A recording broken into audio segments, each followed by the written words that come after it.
네, 오늘 네. 아침도 경제뉴스 세 가지를 픽해서 여러분께 친절하게 전해드리는 네. 압도적 취재팀장 권순우 팀장님 모시겠습니다. 어서 오십시오. 어서 오세요. 예, 안녕하세요. 3프로TV 권순우 취재팀장입니다. 네. 네, 반갑습니다. 근데 진짜 그 세 가지를 고른다는 게 정말 어려운 것 같아요. 뉴스 세 개를 왜? 네 가지를 해줘요? 아니요, 그 수많은 뉴스 중에 딱 좋은 세 가지를 골라서 전해드린다는 게 네. 그 뉴스 선정에 대한 부담이 굉장히 큽니다. 그 전에 그렇습니까? 와, 김프로님 그 수년간 그걸 어떻게 하셨는지 참 부담을 느끼고 있습니다. 아유, 그 하나 하는 건 얼마나 힘들겠어요. 세 개 한 나머지를 가지고.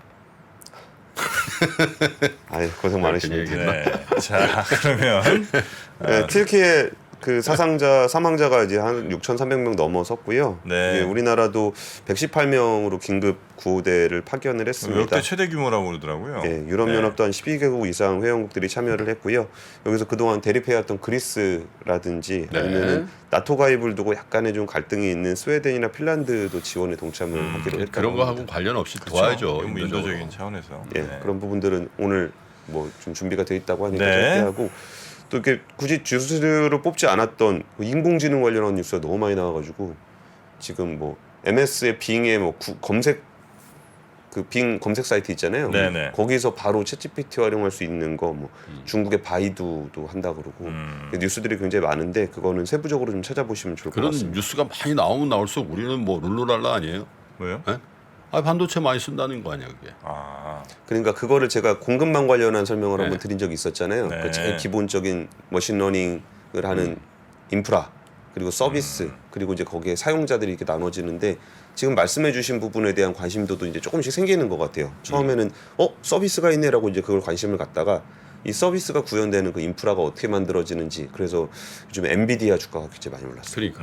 그리고서 이제 조금 더 우리 메모리 반도체에도 훈풍이 좀 오기를 좀 기대를 해보겠습니다. 이제 걱정되는 거는 인공지능도 결국 이제 한두 회사가 장악하지 않겠는가 전 세계를. 만약에 그렇게 되면 그동안 그래도 검색 시장이나 나름 포털 사이트로 좀 꽤 잘 버텨왔던 우리 회사 또 있지 않습니까? 네이버, 카카오 이런 회사들 이런 게 좀 어렵지 않을까? 저는 그런 걱정을 또 한편으로 하고 있습니다. 아니 이번 기회에 그 세계적으로 도약하겠다는 생각을 하셔야죠. 전 세계? 전 세계 AI 시장을 석권하는? 네. 안 돼? 근데 의외로 이게 인공지능이라는 게 데이터가 굉장히 중요해요. 그렇죠. 그러다 보니까 한 회사가 그 모든 데이터를 다 가지고 있지는 않잖아요. 네. 그러다 보니까 인프라 쪽에서는 뭐 과점이라고 해도 뭐 구글, 아마존 뭐 이런 데들이 뭐 애저라든지 뭐 구글 클라우드 아니면 아마존 웹 서비스 이런 데도 좀 나눠져 있잖아요. 네. 그러니까 빅테크들이 인프라 투자들은 계속 할 것 같고 서비스 영역으로 오게 되면 데이터가 굉장히 중요해지는데 그러면은 그 자기가 제공하는 서비스에 대한 데이터를 많이 가지고 있는 회사들로 평정이 될 거예요. 그러면 그거를 모든 데이터를 한 군데가 다 갖고 있지는 않기 때문에 그거를 전 세계를 하나로 통합한다는 건 쉽지 않을 것 같습니다.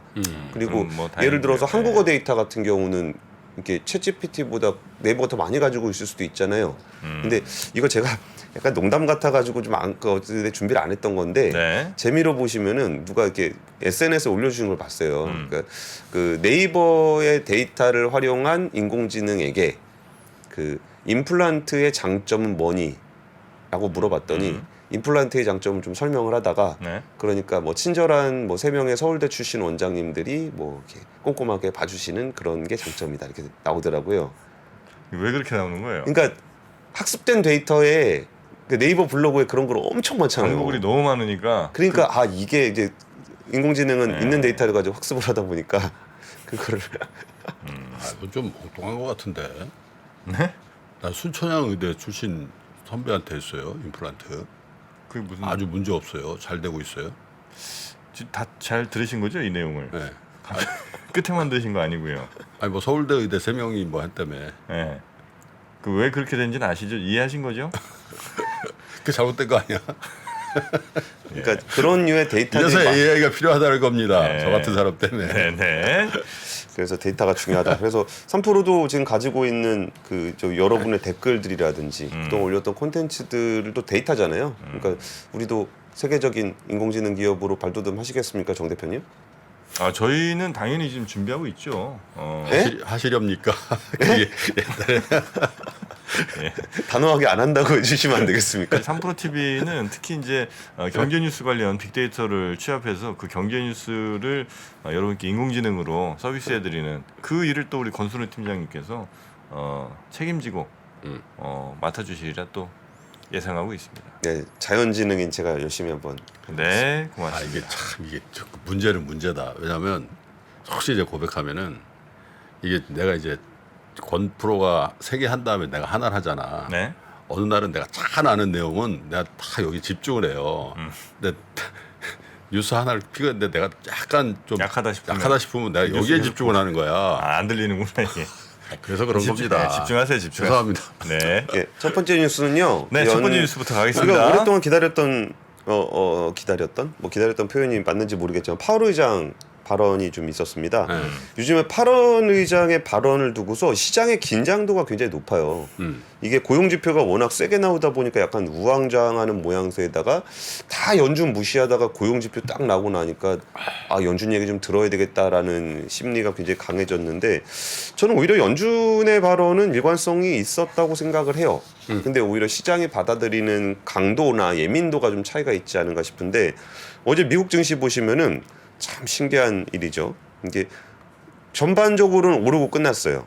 나스닥도 1.9% 아, 근데 오르고. 저게 내가 자다가 봤거든요. 갑자기 확 오르는 거야. 그래서 야 파월이 뭔가 한 건 했구나. 근데 갑자기 또 확 빠지더라고요. 예. 그래서 포기하고 잤거든. 아 다시 또 올라. 완전히 천당을 지옥 왔다 갔다 했어. 네, 좀 시간만 있었으면 요 구간별로 멘트를 좀 써놨어야 되나 싶은데 여기까지는 이제 파월 의장이 연설을 했던 게 12시 40분쯤 돼요. 그러니까 눈치 쫙 보고 있는 거예요. 뭐 좀 말 세게 할 거다라고 하고서 말라보고 있다가 얘기하고 있다가 여기서 인플레이션이 내려가는 디스인플레이션 과정, 인플레이션 완화 과정이 시작됐다. 그거는 상품 섹터에서 시작했다라는 얘기를 했어요. 디스인플레이션이라는 거는 인플레이션이 좀 완화되고 있다는 얘기잖아요. 그렇죠. 그랬더니 그래요? 그러면서 이렇게 올랐죠. 쫙 올랐습니다. 지난번에 그걸 다시 한번 확인해 준 거잖아요. 예, 지난번 기자회견 때 얘기했던 디스인플레이션이란 발언을 기대하면서 아 그렇다면 이렇게 해서 쫙 아니, 올라가면서 저 왔다 갔다 하는 게 파월이 이야기하는 동안 네, 저렇게 또 그렇게 된 된 거예요? 거예요. 예, 야, 내가 파월이면 하루 종일 하겠다 저 연설. 재밌어? 재밌네. 그리고서 파월이 네. 이제 현실은 우리가 지표에 반응할 것이라는 점이다. 예를 들어서 네. 강한 노동시장 보고서를 보니 인플레이션 더 높은 인플레이션 보고서 이런 게 계속 받게 된다면 우리는 그것에 반영된 많은 일을 해야 하고 네. 더 많은 금리를 올려야 할 수도 있다. 이러면서 또 이렇게 쭉 떴거든요. 내려가고 그리고서 이제 파월 의장이 또 얘기했던 거는 올해 인플레이션이 큰 폭으로 하락을 했기 때문에 네. 2024년쯤 되면은 목표 수준인 2%에 근접할 수 있습니다, 여러분. 그래요? 그래요. 또 올라갔군요. 그리고서 이제 상승 마감을 아. 하게 됐습니다. 그러면서 좀 발언들을 좀 더 살펴보면은 1월 고용 통계에 대해서는 예상하지 못했다는 얘기를 했어요. 네. 이렇게 강할 거라고 예상을 하지 못했고 그 기자들이 좀 짓궂게 질문을 했습니다. 혹시 알았다면 0.25만 했을 거냐? 그랬더니 거기에 대해서 좀 바로 답변을 하지 않고서 그 긴축 정책에 왜 상당한 기간이 필요한지를 보여주는 거다. 긴축을 하고 있는 와중에도 잘 나올 때도 있고 안 나올 때도 있고 뭐 네. 그런데 그러니까 이게 좀 기간 텀을 두고 봐야 되는 거다. 그렇게 지표가 확 올라올 때도 있지 않냐. 뭐 이런 얘기를 했던 거고 그러면서도 예를 들어 지표가 예상보다 계속적으로 강하게 나온다면 네. 그러니까 지금 1월엔 한 번 그런 거지만 계속 나온다면 결국 우리는 또 금리를 또 올려야 될 수도 있는 거다라는 얘기를 한 겁니다. 그렇죠. 예, 그리고서 했던 얘기가 디스인플레이션이 이제 상품 가격에서는 시작이 됐는데 아직 그 김프로님이 자주 얘기한 스티키한 주택 시장이나 서비스 시장에서는 아직 시작되지도 않았다. 그러니까 물가가 내려오려면 그 물가도 내려오려면 일정 기간 긴축 기조를 유지할 필요가 있다라고 얘기를 했습니다. 네. 그리고서 시장에서는 아 근데 형님 꼭 2% 꼭 지켜야 됩니까? 그거는 우리가 저물가 시대에 그렇지, 2%라는 기준을 했던 건데 지금 전 세계적으로 고물가 시대에 2%라는 기준이 그런 절대적인 무슨 바이블은 아니지 않습니까?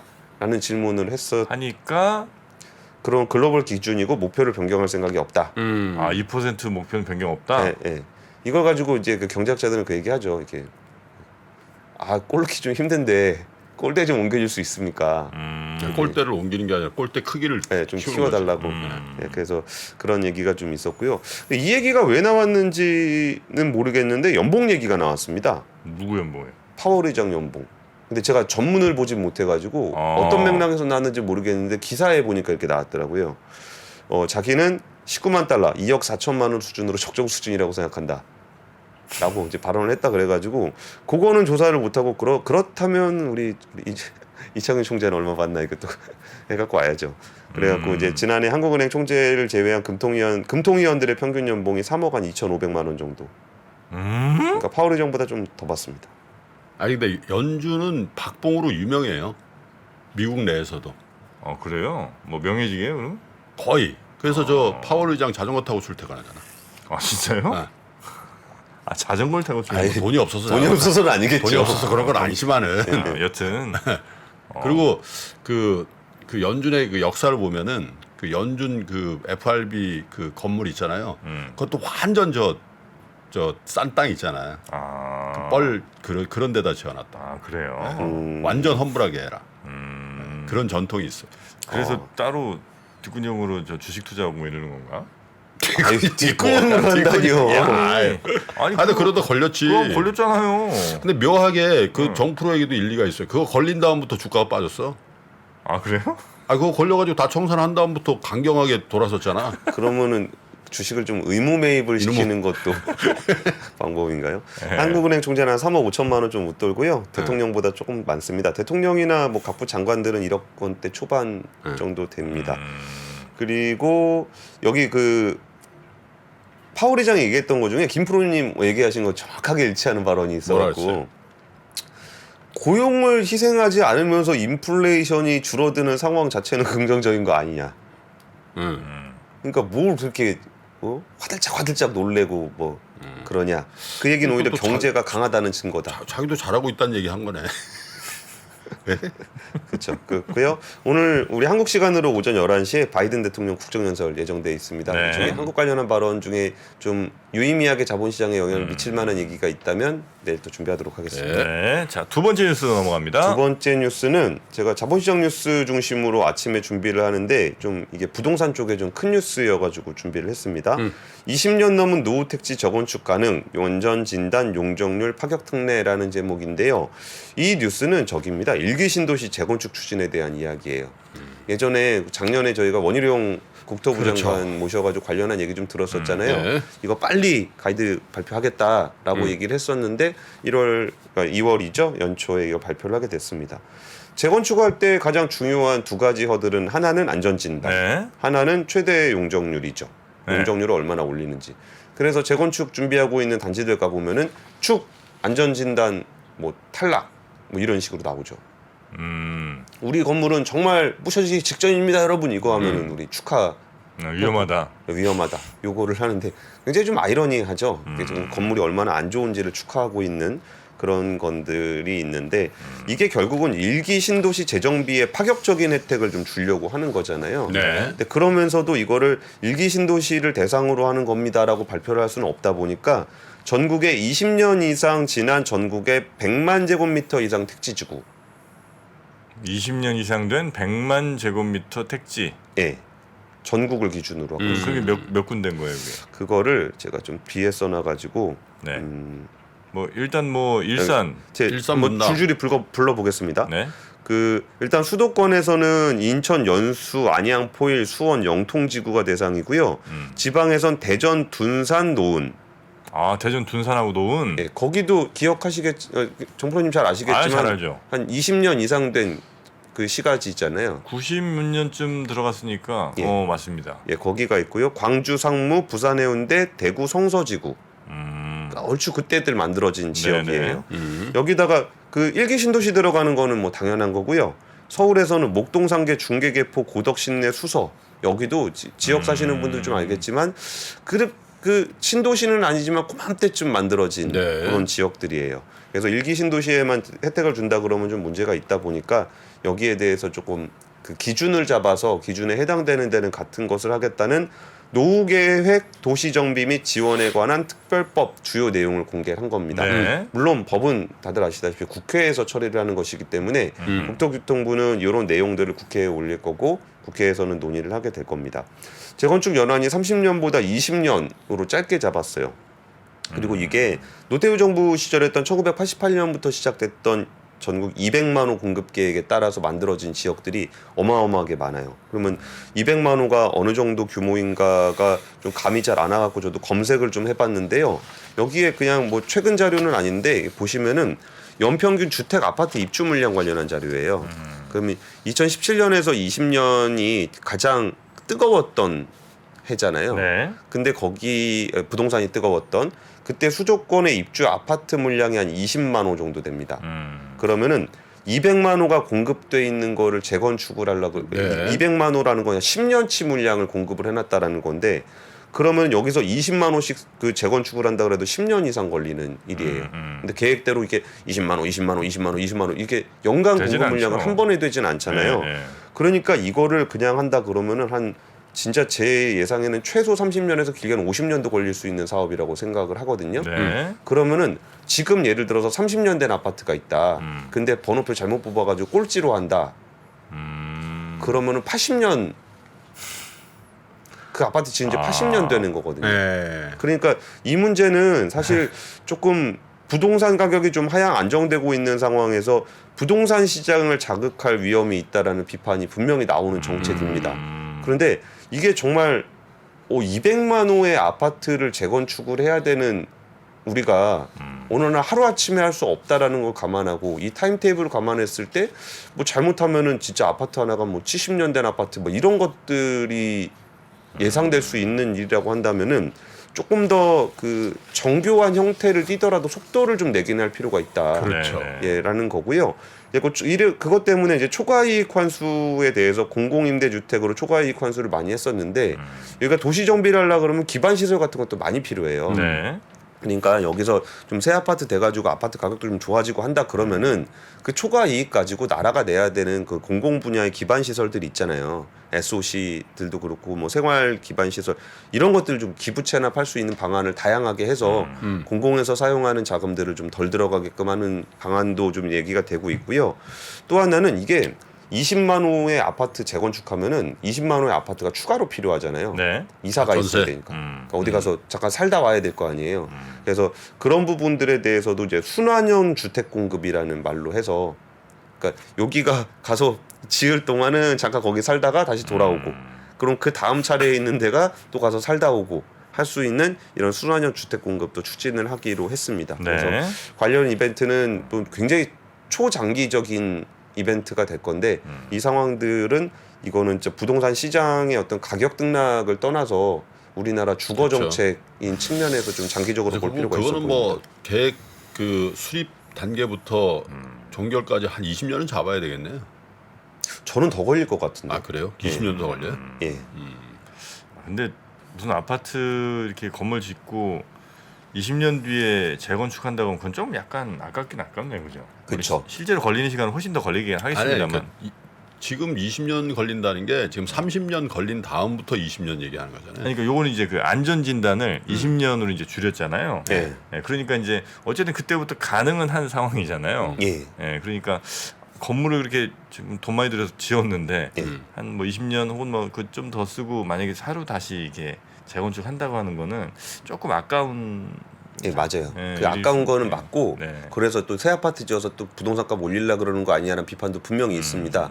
근데 지어야 될 건물이 재건축을 해야 될 건물이 너무 많다 보니까 예. 그럼 200만 호에서 미리미리 첫 번째 좀, 첫 준비를 해야 번째가 되니까. 20년 대를 부신다 그러면 좀 그런데 이게 이 사업하다 한 또한 20년 걸렸다. 예. 그럼 지금 20년 된 애가 40년 그렇죠, 되는 그렇죠. 거고 네. 30년 걸린다. 이거를 이프로님 비유에 따르면 이렇게 집에 학교에 화장실이 한 개가 있으면 1교시에 오줌 안 마려운 사람도 가서 싸야 된다.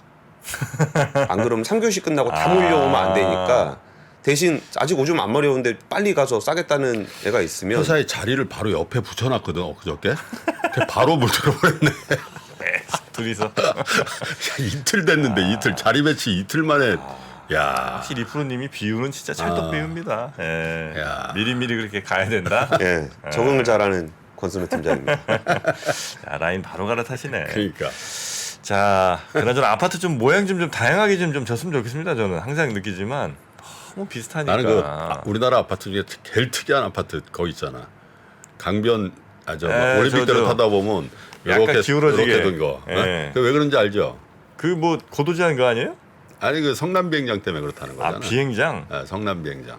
그러니까 그것 때문에 고도제한 그렇더라고. 그러니까. 예. 그래서 깎았다니까 이렇게 쫙. 근데 그 아파트가 보기는 참 좋더라고요. 지금에서 보니까. 예, 저는 못 낼라 그러는 줄 알았어요. 아니. 올림픽 옆에서 아파트. 보면 이렇게 다락방처럼 이렇게 쫙 옆으로 이렇게 손으로 하늘이 보이겠지. 이거 그런 데다가 도심 내 무슨 스키장 이런 거 만드는 거죠 나중에. 그렇지. 예, 그렇게 해서 좀 다양하게 좀 그리고 막 이렇게 숲이 꾸며져 있는 이렇게 돌아가는 뭐 아파트 뭐 이런 거 같은 거 그런 게 많아지면 아마 우리는 지금 뭐 국평 국루로 이게 뭐 84제곱미터 얼마 이게 딱 정해지잖아요. 근데 그 아파트 사는 분들은 또 희한할 거야. 우리는 이게 깎았는데 옆에 보면 100층 차림도 있어. 희한해. 네. 자, 그러면 세 번째 뉴스까지 가보겠습니다. 그 두 가지 뉴스를 엮어서 갖고 왔어요. 주주행동주의들이 많이 목소리가 좀 나오고 있는데 여기서 이제 KB하고 SM 관련한 얘기 두 개를 묶어 갖고 왔습니다. 이제 3월이 달이 되면 주주총회가 시즌이 될 거고 주주 제한을 할 수 있는 시기는 주주총회 6주 전입니다. 네. 그러면 3월 31일이 주총 만료일이라고 한다면 여기서 6주를 앞으로 땡기면 2월 17일입니다. 그러니까 2월 17일까지는 주주 제한을 해야 돼요.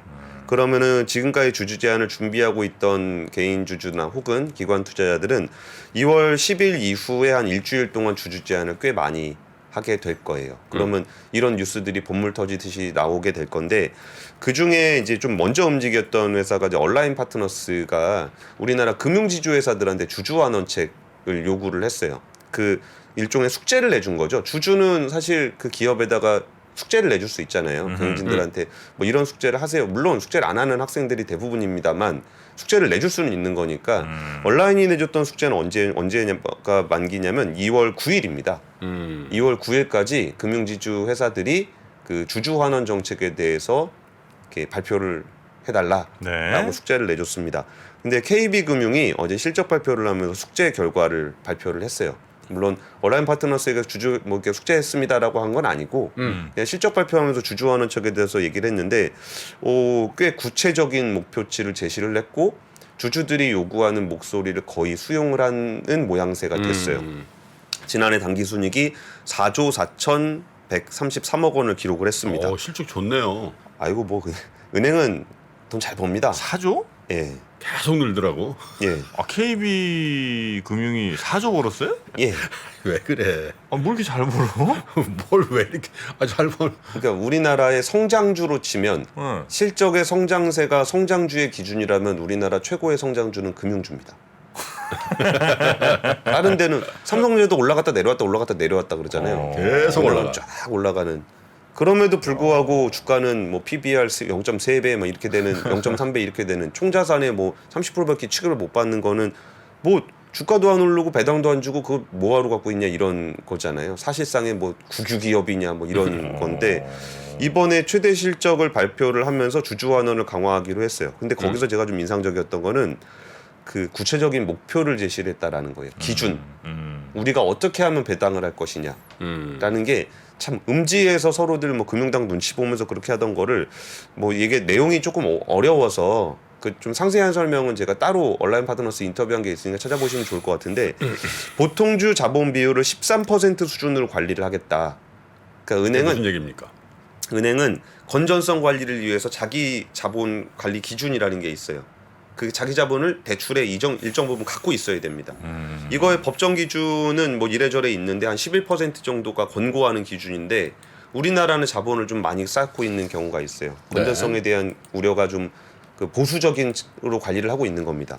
근데 지금 KB금융의 보통주 자본 비율이 13.25%예요. 근데 원래 한 11% 정도만 있으면 되는데 2%포인트 이상 더 가지고 있는 거잖아요. 근데 여기서 어쨌든 13% 수준으로 관리를 하겠다라는 얘기는 그 이상 되는 자기 자본에 대해서는 주주 환원을 하겠다라는 얘기랑 같은 얘기입니다. 그리고 네네. 여기서 당기 순이익이 더 생겼잖아요. 그럼 자기 자본이 늘어나잖아요. 근데 우리 자기 자본이 13% 수준으로 유지가 된다. 그러면 그 나머지는 다 배당을 하겠다는 겁니다. 이 기준이 생겼다라는 거는 네. 예전에 금융회사들 배당은 눈치를 엄청 봤어요.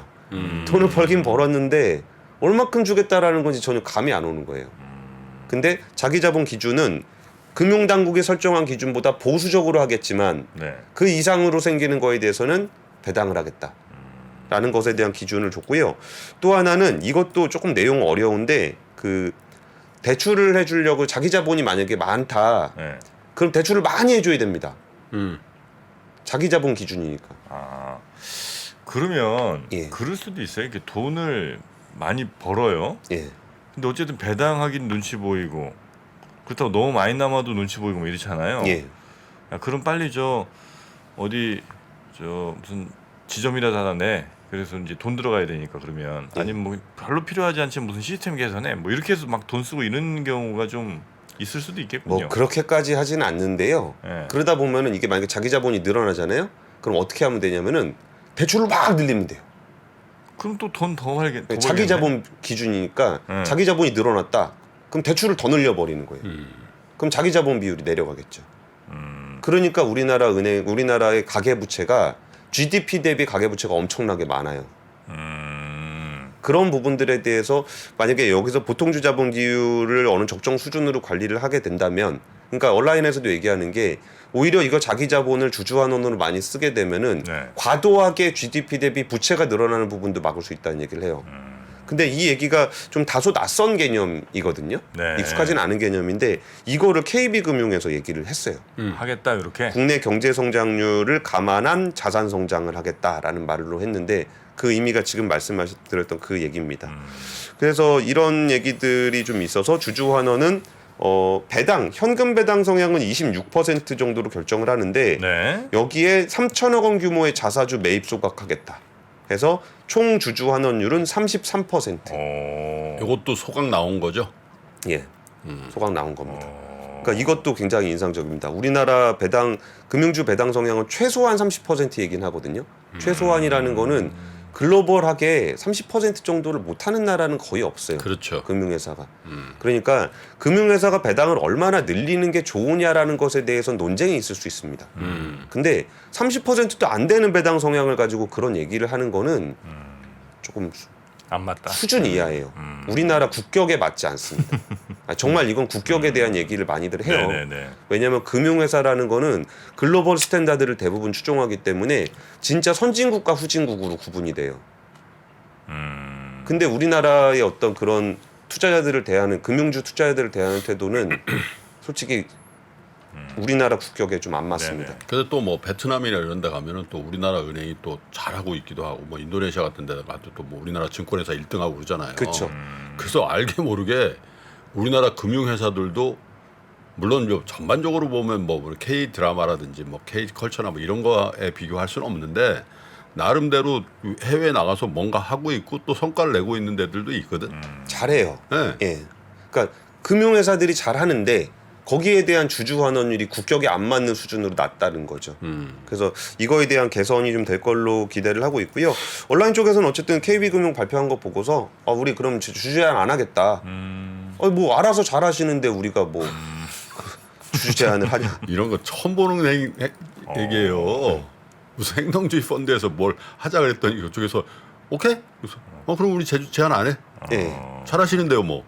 이런 잘하시는데 케이스가 좀- 아예 내가 볼 때 30년 동안 아예 한 건도 없었다니까. 정말 몇 년 사이에 엄청 바뀌는 거 엄청 같네요. 바뀐 거예요. 네. 엄청 바뀐 그리고 이제 숙제 마감일이 9일이기 때문에 네. 나머지 금융지주 회사들이 어떻게 반응하는지도 지켜볼 포인트인 것 같습니다. 근데 여기서 제가 시간이 너무 많이 지났는데 오늘 네. 저희가 뒷시간 때문에 권수는 꺼지고 박병창 불러 그 얘기 나올 줄 알았습니다. 나는 그냥 스킵할까? 이게 편성 관계상 조금 길어지는 건데 네네네. SM이 신주하고 전환사채 발행을 해서 카카오에다 지분 9% 정도를 참여를 하기로 했어요. 카카오가.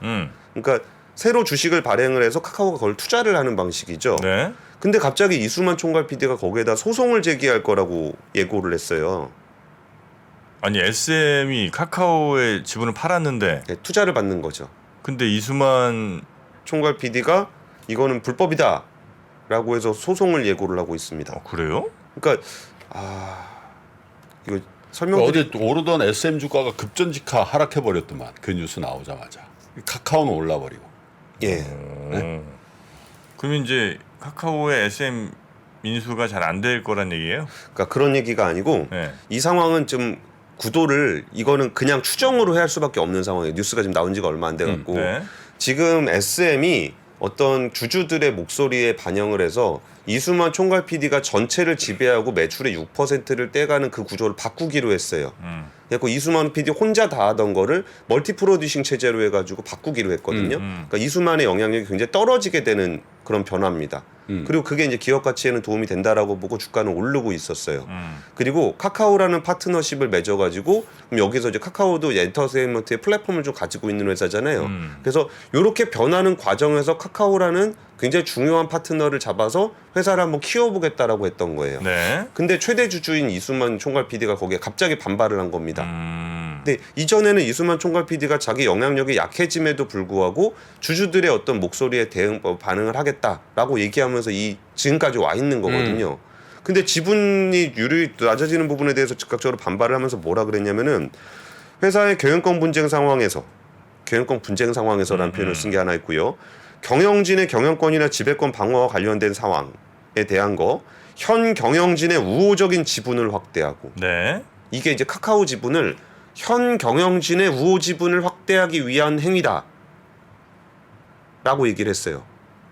현 경영진의 현 경영진이 누구죠? 그러니까 이수만 씨는 없는 거예요? 없죠. 아. 이수만 총괄 PD는 거기는 등기 임원도가 아무것도 아니고 회사에서 역할을 하지 않고 있는 상황이었어요. 대주주 정도인 거예요? 총괄 PD로서 사실 법적 권한이 없는 영향력을 행사해 왔었죠. 경영진이라는 게 지난번에 우리 인터뷰한 이성수 대표 그분 등을 얘기하는 거잖아요. 그렇죠. 이수만 총괄 PD에 처족합니다. 처족하지. 이수만 총괄 PD가 함께 해왔던 경영진이 현재 경영진이에요.